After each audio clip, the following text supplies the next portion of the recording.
Bonjour à toutes, bonjour à tous. Ça fait longtemps que je n'ai pas fait de vidéo, mais voilà, je suis là aujourd'hui. Comme vous pouvez le voir, j'ai déménagé, le cadre a changé. Je suis toujours à Rabat, j'ai changé d'appartement, je me sens mieux ici. J'ai de nouveaux repères, j'ai l'impression d'enfin pouvoir retrouver une routine et d'enfin pouvoir retrouver une certaine stabilité. Après 3 ans exactement de flottement, donc voilà. Dans cette vidéo, j'imagine que ça va se voir dans le titre. On va faire plein de choses en fait. Là, comme vous pouvez le voir, alors il y a des nouvelles étagères, une nouvelle bibliothèque. En fait, elle était dans l'appartement, donc ce qui m'arrange. Et ici, j'ai... Alors, vous allez voir, ça va être magnifique cette vidéo. Les techniques. Voilà. Ici, j'ai plein de livres que j'ai ramenés avec moi. C'était d'ailleurs les premiers trucs que j'ai fait déménager. Sans grande surprise pour moi, franchement. Et je vais les ranger et je vais en profiter pour parler de certains d'entre eux. Et pour vous parler de plein d'autres choses, comme d'habitude, j'ai pas préparé cette vidéo, ça va être une vidéo discussion et en même temps une vidéo rangement de bibliothèque. Et je vous montrerai le résultat final à la fin. Ici déjà, donc je vais commencer avec deux trucs, c'est pas des livres, ce ne sont pas des livres, mais ils y sont un petit peu liés. Il s'agit de puzzles de 1000 pièces qui sont magnifiques, que j'ai acheté chez Mexique Bookshop. Voilà, vous pouvez les commander chez Mexique Bookshop, la librairie qui est à Tanger, et je les ai commandés voilà, comme d'habitude sur Instagram. J'ai pris celui de Frida Kahlo, évidemment je ne pouvais pas faire autrement quand je l'ai vu dans ses stories, et j'ai aussi pris celui-là avec Alice au pays des merveilles qui a l'air trop bien. En fait, si j'ai bien compris, il y a aussi un poster à l'intérieur et tout. Donc voilà, je vais les garder pour les journées, ou pour les soirées d'hiver plutôt, quand je voudrais m'occuper autrement qu'en lisant des livres ou en travaillant ou autre. Alors, premier livre qui va rejoindre en fait mes étagères, il s'agit de ma lecture en cours. Dont je vous parlerai bientôt, j'espère, ou peut-être là tout de suite, tant qu'à faire. C'est le cas critique du dénommé cas de Aziz Mohamed, qui est un jeune auteur publié chez Actes Sud, qui est un jeune auteur en fait saoudien, qui est de ma génération. Et c'est un livre que je connaissais pas, que j'ai découvert à la librairie, juste en lisant. Quand j'ai vu le dénommé cas, j'ai compris que ça, enfin je me suis doutée que ça pouvait avoir un lien avec Kafka.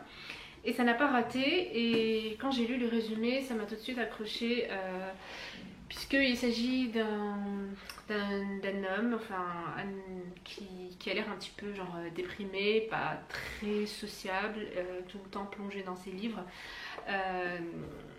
Il est saoudien, enfin on se doute que c'est cet environnement-là, et qui va finalement finir par avoir le cancer.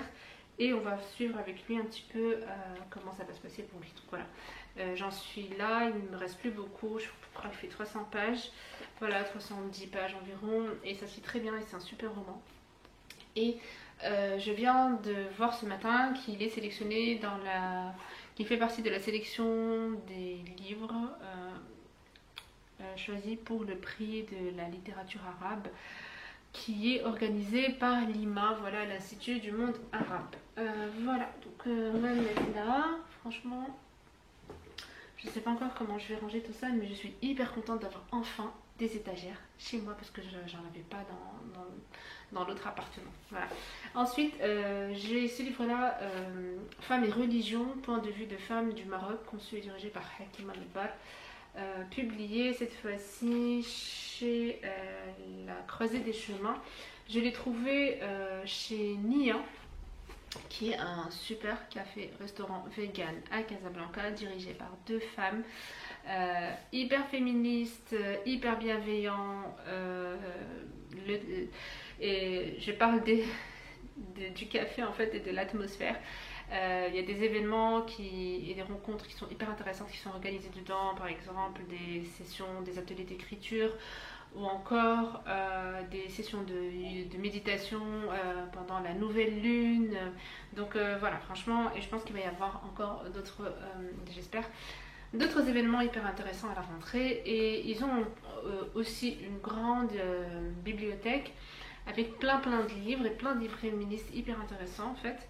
Et l'idée c'est de partir, on peut prendre n'importe quel livre à condition d'en déposer au moins un en retour, et voilà, c'est comme ça que ça marche. Du coup, quand j'ai vu celui-là, j'ai sauté dessus. J'avais déjà ramené quelques livres avant. Du coup, j'ai demandé la permission et je l'ai pris et je suis contente parce que déjà en le feuilletant, je suis tombée sur des affiches, par exemple celle-ci qui s'appelle The Wake Up Call de Lamia Myriam Skirij, qui est marocaine, et franchement j'ai jamais vu cette affiche et je comprends pas pourquoi est-ce que je ne la connais pas et pourquoi est-ce que je ne l'ai jamais vue. Donc voilà, et d'ailleurs j'en parlais avec celle-là, c'est une autre affiche d'elle qui s'appelle Submission. Voilà, je pense que c'est pas mal, c'est un ensemble de textes, d'illustrations, etc. C'est écrit en français, en arabe. Chaque auteur-autrice, je pense, a écrit dans la langue qui lui convient. Voilà, donc voilà, il y a des textes et des illustrations. Et pendant que je regardais ce livre-là et que je le feuilletais, j'étais en train de prendre peut-être qu'on va mettre les livres féministes dans une autre étagère. J'étais en train de prendre un café, enfin avec une de mes amies proches.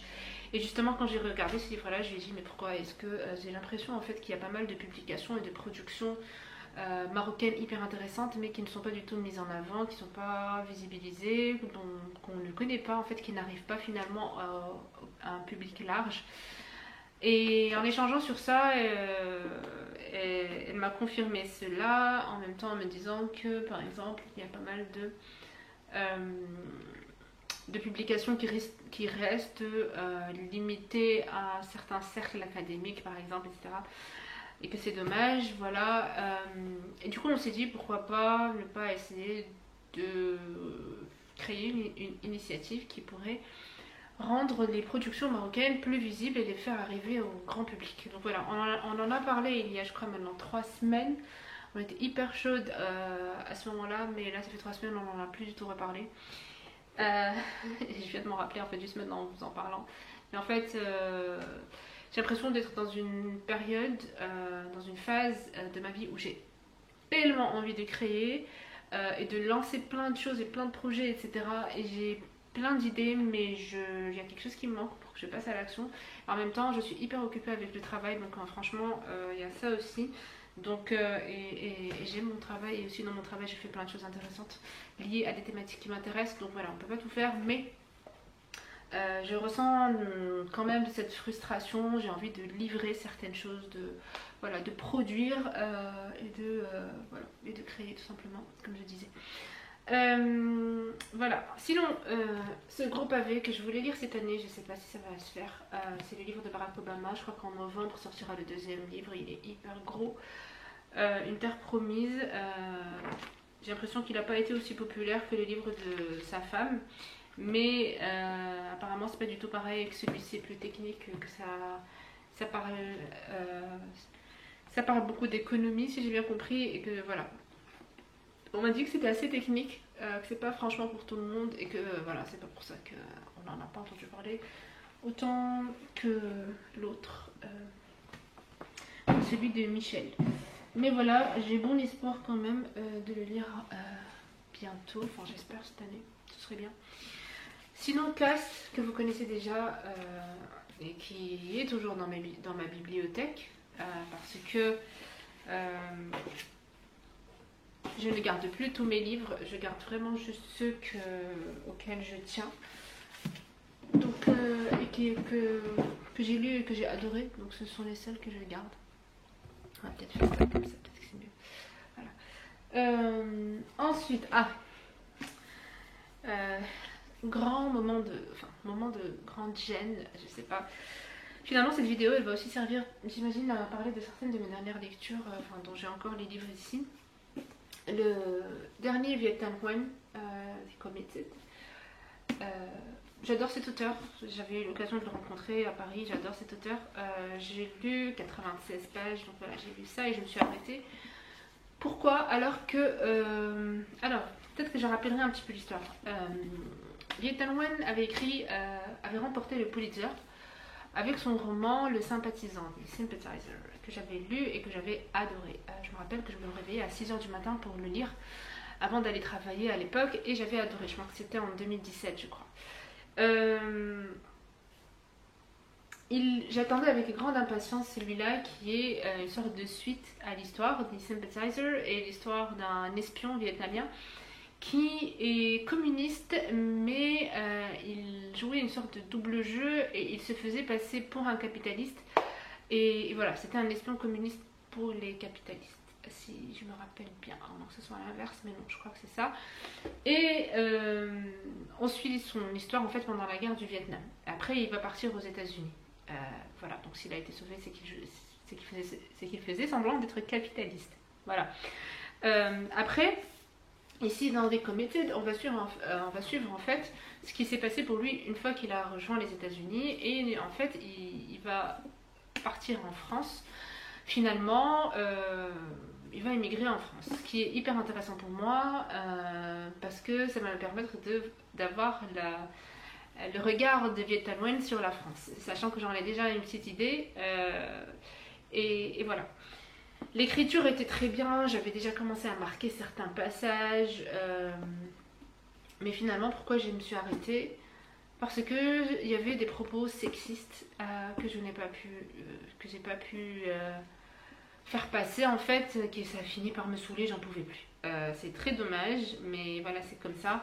J'avais aucune envie, je supportais plus le personnage. C'est voilà, trop de commentaires sexistes sur le corps des femmes. Et voilà, bref. Du coup, malheureusement, je l'ai arrêté. Je sais pas si je le reprendrai un jour, mais pour l'instant, en tout cas, il reste dans ma bibliothèque, ça c'est sûr. Quand même. Sinon, finalement, c'est aussi un petit peu ma palle, une partie de ma palle que j'ai ramenée avec moi à Rabat. Donc, j'ai le manga Quartier lointain de Jiro Taniguchi. J'adore Jiro Taniguchi, ça fait des années en même temps que je ne l'ai pas lu. Et celui-là, je ne l'ai pas encore lu. Ça fait partie en fait de ces gourmandises. Je sais que je vais adorer et je les garde pour je sais pas quand. Des livres que tu sais que tu vas aimer et tu retardes le moment de les lire. C'est assez paradoxal, mais voilà, je suis sûre que vous savez. Vous connaissez toutes et tous ce sentiment. Sinon j'ai un livre qui m'a été gentiment offert par un bouquiniste, donc la bouquiniste pour ceux et celles qui le connaissent ici à Rabat. Ça s'appelle Autobiographie d'un grignoteur de livres, un roman traduit de l'américain de Sam Savage.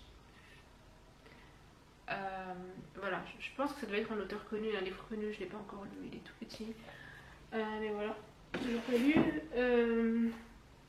Et sinon, j'ai un livre, encore une fois, qui m'a été offert par Sonia, qui s'appelle Cérémonie de Yasmine Chami, et que je n'ai pas encore lu. Yasmine Chami, ah, elle est marocaine, d'accord.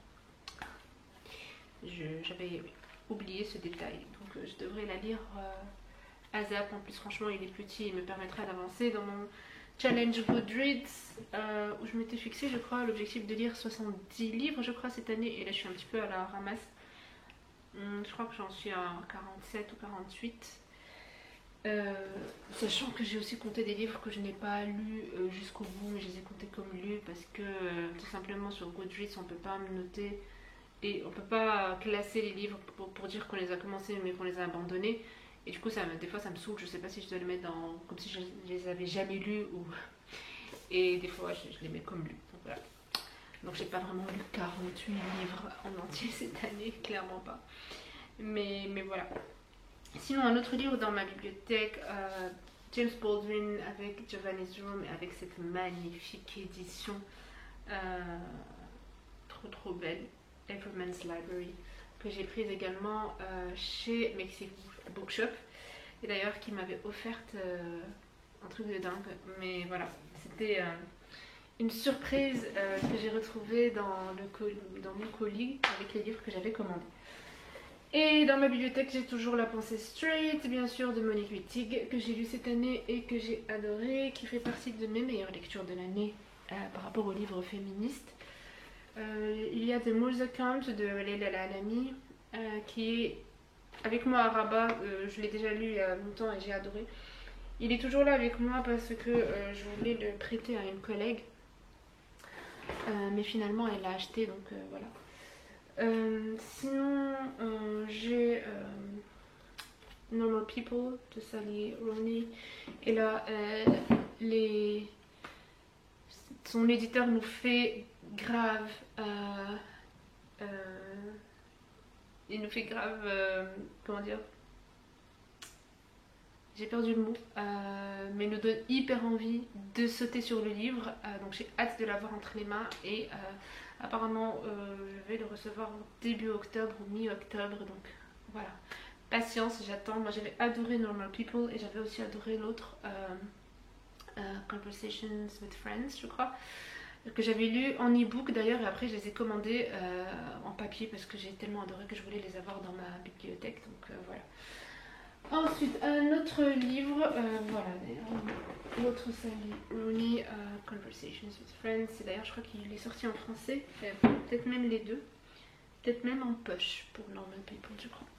J'avais aussi regardé la série que j'avais aimée, mais pour moi j'adore le livre plus que la série, il me semble.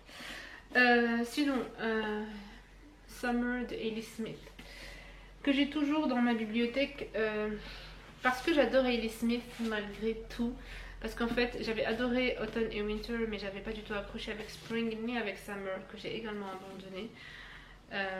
J'ai trouvé des idées hyper décousues. Je trouvais que des fois, je perdais tout intérêt tout simplement à l'histoire. Hayley Smith, elle a une écriture spéciale. Elle écrit très bien aussi.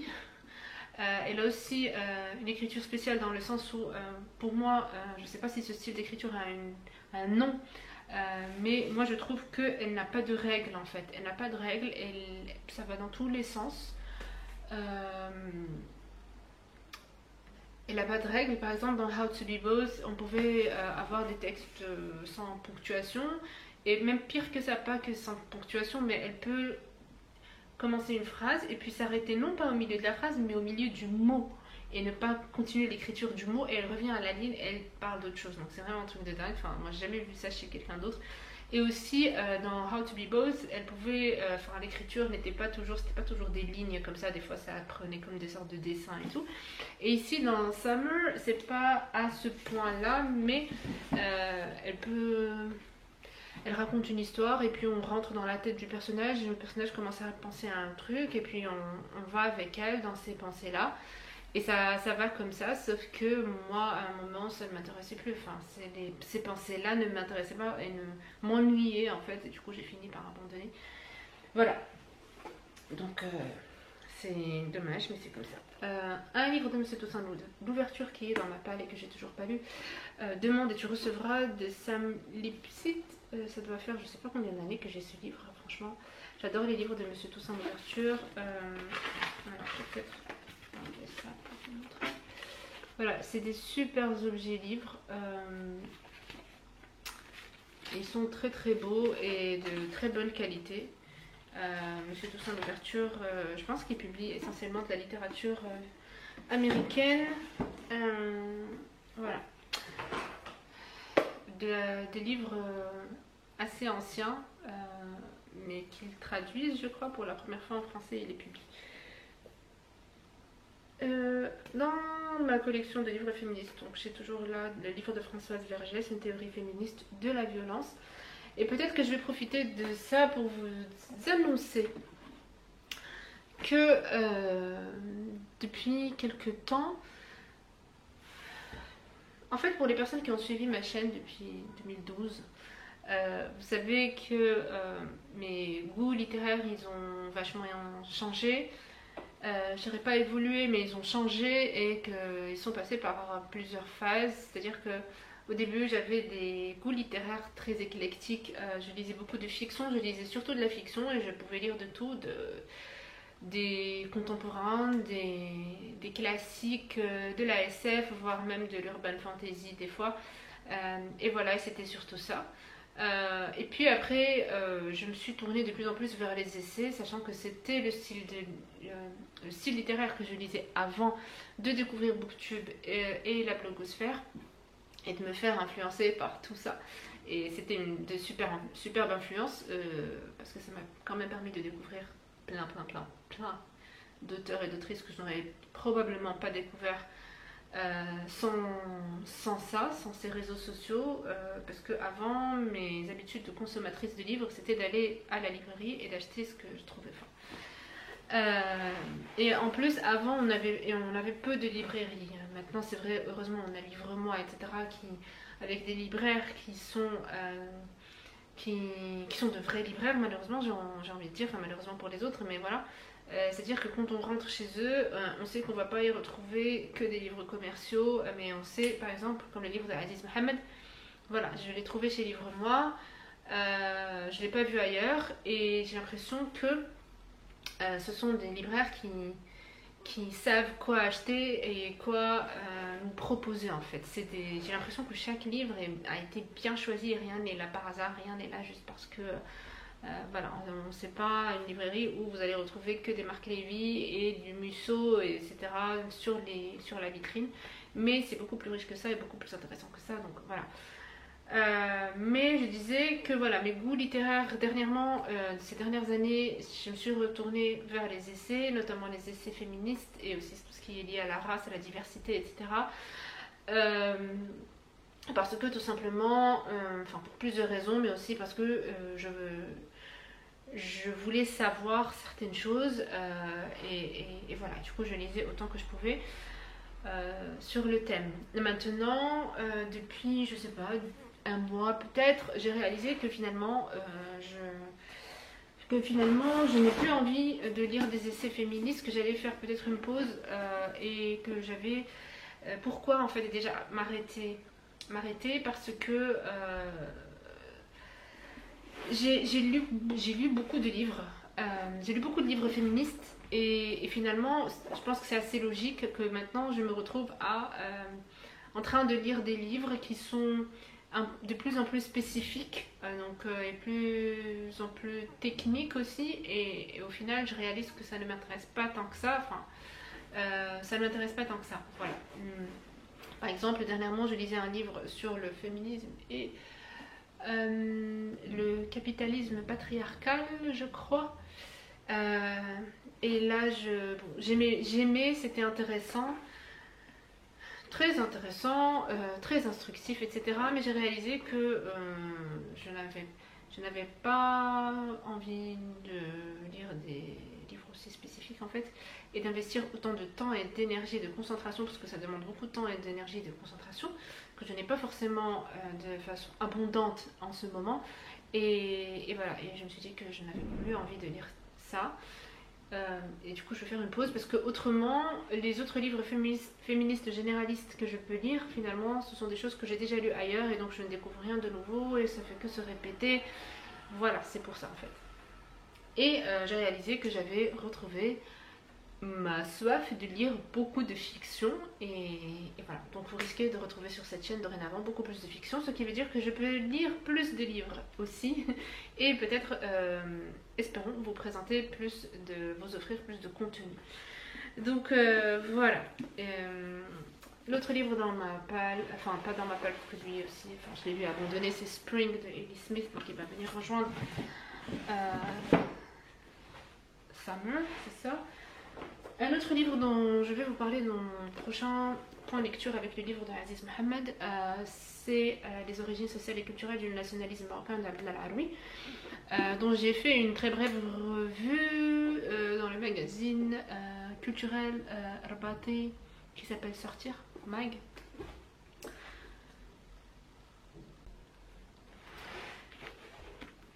Mais j'en ai lu la moitié, je me suis arrêtée à la fin de la première partie et je lirai la deuxième partie un autre jour, donc voilà, j'ai lu la moitié. Et il est très intéressant, je suis très contente d'avoir enfin pu lire un livre de Abdel Aroui, même si je ne l'ai pas lu en entier. Mais j'aurais beaucoup de choses à dire sur ce livre et j'ai hâte de vous en parler. Donc croisons les doigts pour que ça arrive bientôt. Et je profite du coup pour vous montrer, enfin ça va être une sorte aussi de book haul, vous présenter certains livres que j'ai achetés récemment chez Mexique Bookshop. Donc il s'agit de Why We Sleep de Matthew Walker.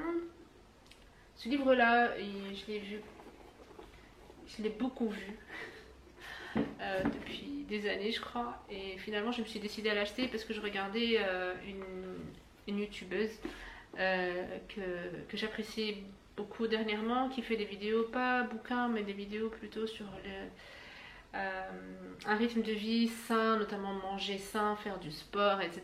Et j'aime beaucoup ses vidéos, j'aime beaucoup son univers, son style de vie, et des fois elle partage les livres qu'elle lit ou qu'elle a lus, etc., qu'ils soient liés à la nutrition ou à améliorer le mode de vie de façon générale. Et du coup elle en avait parlé et je me suis dit allez vas-y, je vais le prendre. Un autre livre que je ne connaissais pas cette fois-ci, il s'agit de Against the Loveless World de Susan Abulhawa, qui est, je l'ai pris parce que je vois qu'il a gagné the Palestine Book Award, donc un prix littéraire palestinien. Et lui aussi je l'ai découvert chez Mexique Bookshop et je ne le connaissais pas. Et Mexique Bookshop est aussi un de ces excellents libraires qui nous font découvrir des livres qu'on ne voit pas partout ailleurs. Donc voilà. J'ai aussi La Force des choses, le premier tome de Simone de Beauvoir dans ma bibliothèque. Je ne l'ai toujours pas lu, alors que j'avais adoré La Force de l'âge. J'ai aussi celui-là que j'ai trouvé chez Abdallah le bouquiniste, un des premiers romans de Leila Alami, Hope and Other Dangerous Pursuits.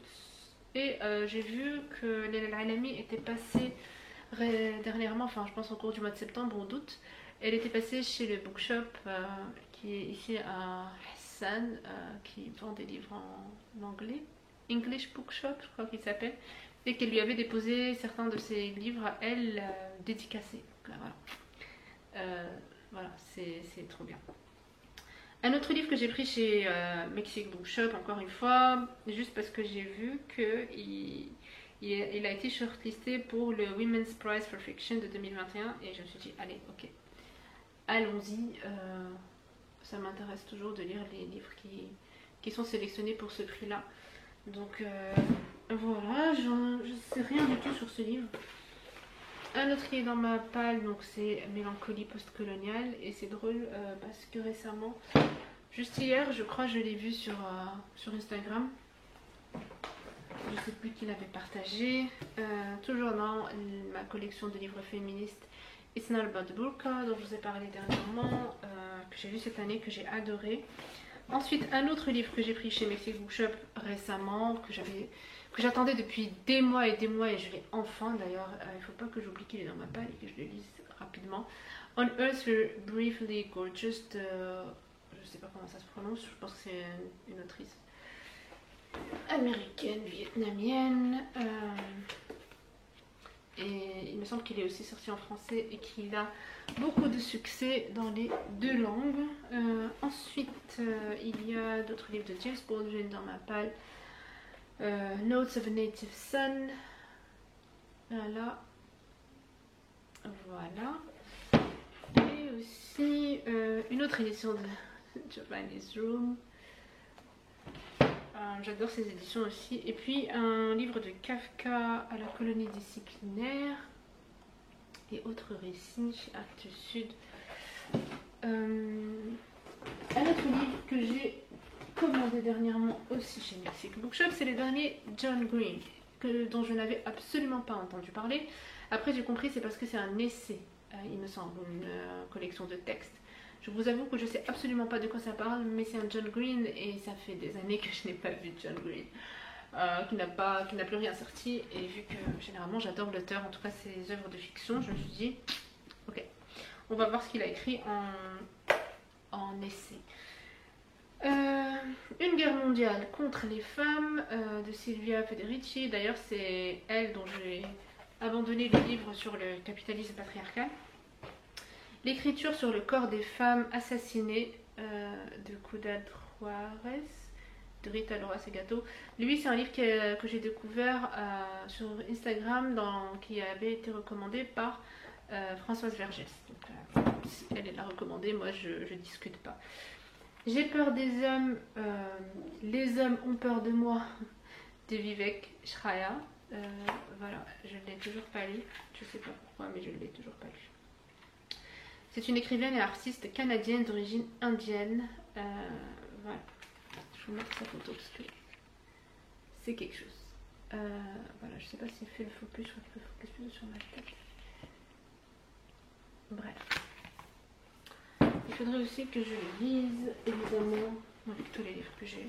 Dark Days de James Baldwin, un tout petit livre que j'avais pris avec moi un jour pendant des vacances et finalement j'ai pas accroché, je sais pas pourquoi, mais bon.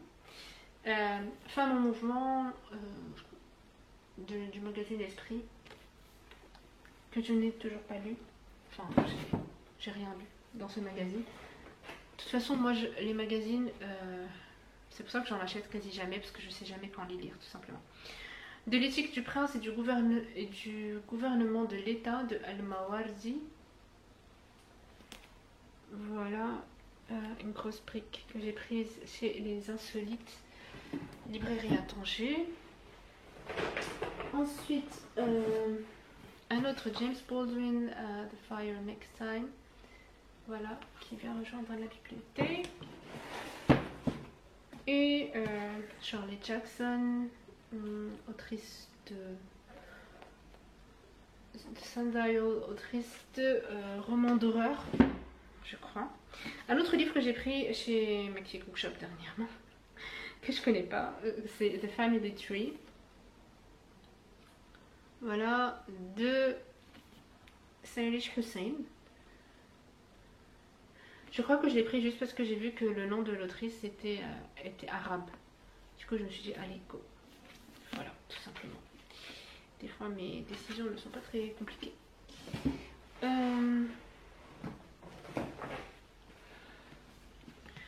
J'ai aussi The Discomforts of Evening. Hood Feminism, que j'ai toujours pas lu. Penser librement d'Hannah Arendt.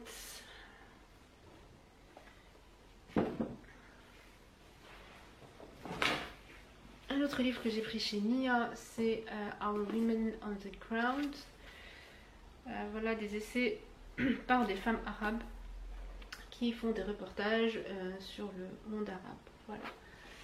Et aussi les filles qui sortent de Mariam Shir dans la collection Kaina chez La Croisée des Chemins. Voilà, j'ai hâte de le lire. Alors, quoi d'autre? L'homme sans qualité de Musil. D'ailleurs, j'y pensais ce matin, je pense que ça va être le prochain roman que je vais reprendre. Parce que j'en ai lu quoi, presque 200 pages. Voilà. 200 pages sur 1000 ou voilà, sur 1000 pages. Il faut que je le reprenne, donc j'ai la partie 1 et la partie 2. C'est un roman qui prend beaucoup de temps, qui demande aussi beaucoup de concentration, qui est assez exigeant. Et c'est pour ça que je l'avais mis en pause et j'étais partie lire autre chose. J'ai cette collection, en fait, c'est les romans de Doris Lessing. Voilà, j'adore Doris Lessing, j'avais adoré Le Carnet d'or. Et donc j'ai celui-là aussi. Et Rodin, voilà, je vous en avais parlé dans une des vidéos récentes. Voilà. J'ai ramené à Rabat Dune, parce qu'il y a le film qui sort en octobre, et du coup je me suis dit, ah, je vais essayer de le relire, ça va être l'occasion de le relire avant la sortie du film.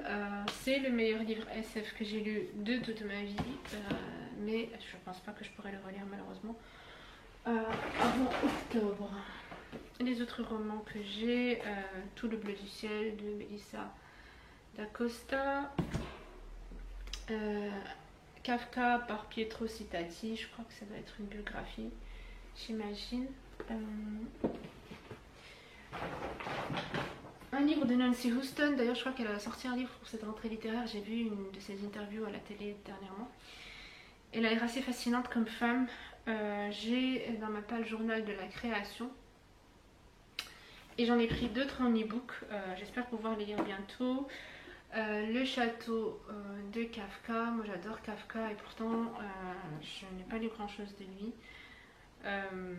Castor de guerre de Daniel Sallenave. Je pense que c'est une fiction sur de Beauvoir. Voilà. Et on a presque fini. Impossible de grandir de Fatou Diomé et le procès de Kafka. Voilà. Et enfin, je suis crevée, j'ai passé toute la journée à ranger l'appartement, à faire le ménage, etc. Donc je suis hyper fatiguée. Là il est 5h38.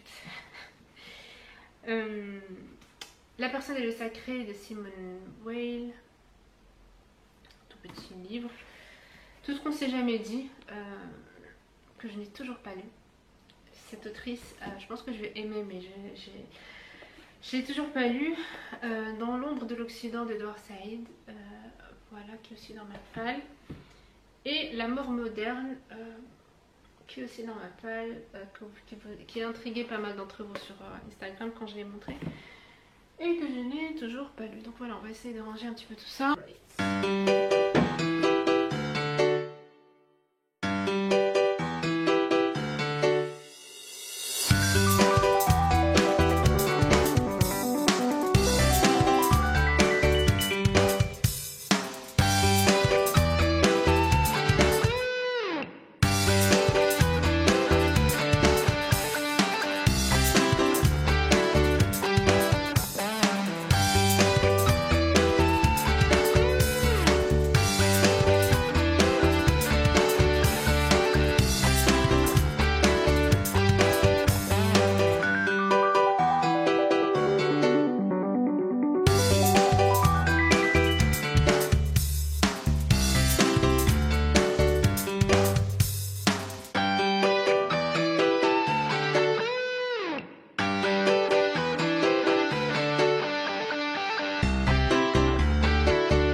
C'est cool, elle n'est pas totalement remplie. Il reste encore de la place. Et on va s'arrêter là. Donc voilà, on va s'arrêter là pour aujourd'hui. Et je vous dis à bientôt, j'espère, avec un update lecture. Salut!